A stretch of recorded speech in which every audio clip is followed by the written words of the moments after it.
can go and then choose your sensor or create your own sensor model with and then eventually prepare your signal chain by just clicking on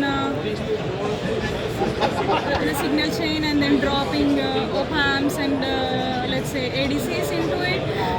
The good thing is like it provides you also the response in terms of like the gain, noise, and you know all the key specifications that you actually are interested when you're defining signal chain. It's not just that. If you go into individual product, what you can do is like you can see how it's performing and try to choose a different part if that is like you know too much for your let's say system specification, and then eventually you can also change the feedback circuitry according around your part just to see if your performance of this part can improve by doing let's say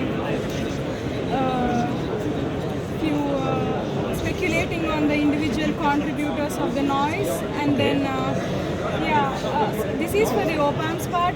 Same thing can be done also on the ADC side.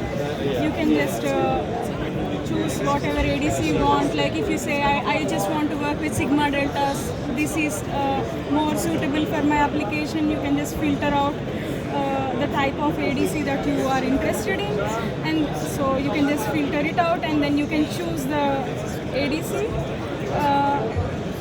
and then eventually you can also play with your resolution, output data rate. This way the tool suggests what ADC is suitable, and also here the cool thing is like usually when you're designing you are not able to visualize, let's say, aliasing and all this, right? So here you can also see all how the aliasing of the circuitry could be impacted by showing and hiding it, and eventually you can also add few filters, and if you feel like you don't want a digital filter, you can choose also an analog filter, and there is a separate tool for filters, analog filter wizard, that kind of works into the details of it, but I think I roughly use that. yeah, you use it, okay. Roughly. Yeah, okay.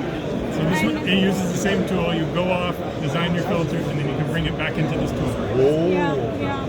Eventually you say like, okay, my SNR of this circuit is good, I like it, 93 dB, okay, ENOB is nice, and then you just go to the next step, which is like you can export the whole front end in a LT Spice schematic, which means like once you click on this button, you get all the tedious tasks that you do on LT Spice ready to be simulated. Yeah. Sounds great actually.